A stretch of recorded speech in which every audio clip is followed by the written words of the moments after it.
নমস্কার, শুভ সন্ধ্যা। নিউজ ভ্যানগার্ডের পর্দায় আপনাদের প্রত্যেককে স্বাগত জানাচ্ছি। এই মুহূর্তে আপনাদের সাথে আমি রয়েছি অঙ্কিতা। চোখ রাখছি এই মুহূর্তের গুরুত্বপূর্ণ সংবাদের দিকে। প্রথমেই নজর রাখছি রাজ্যের খবরাখবরের দিকে। আজ এক গভীর জঙ্গল থেকে এক অজ্ঞাত পরিচয় যুবককে উদ্ধার করা হয়েছে সোনামুড়া থানার ময়নামা গ্রাম পঞ্চায়েত এলাকায়। জানা গেছে যে গভীর জঙ্গল থেকে কিন্তু এই অজ্ঞাত পরিচয়ের যুবককে উদ্ধার করা হয়েছে।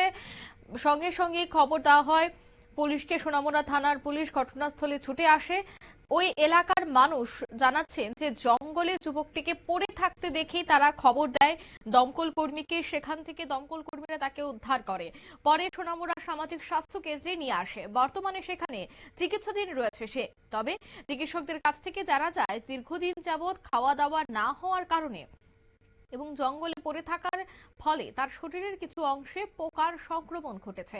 বর্তমানে যুবককে সোনামুড়া সামাজিক স্বাস্থ্য কেন্দ্রের এমওআইসি পার্থপ্রতিম দাসের তত্ত্বাবধানে চিকিৎসা পরিষেবা দেওয়া হচ্ছে।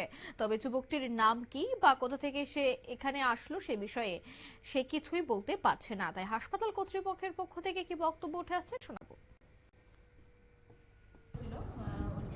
ওনারা যেটা বললেন, একটা বন থেকে উঠিয়ে এনেছে। সমস্ত শরীরে পোকা টোকা পেলাম আমরা, পোকা হয়ে আছে। আর সমস্ত শরীরে হয়তো পচন ধরে যাচ্ছে, এরকম অবস্থা। অনেকদিন ধরে হয়তো উনি খাওয়া দাওয়া ওনার হয় নাই, এরকম দেখে মনে হলো। আর অ্যাট প্রেজেন্ট এমওআইসি স্যার ওনার নির্দেশে আমরা পেশেন্টকে স্নান করালাম। তারপর এখান থেকে যে প্রাথমিক চিকিৎসাটা দেওয়ার, ড্রেসিং অ্যান্ড অল, ওইগুলো আমরা করলাম। পেশেন্টকে ভালো করে ওয়াশ করা হয়েছে। তারপর অ্যান্টিসেপটিক সলিউশন দিয়ে ভালো করে ওয়াশ করা হয়েছে। তারপর ড্রেসিং করা হয়েছে। আর এইগুলি করা হয়েছে। আপনারা শুনলেন, অর্থাৎ শরীরের বেশ কিছু জায়গায় কিন্তু পচন ধরেছে, পোকার আক্রমণ হয়েছে।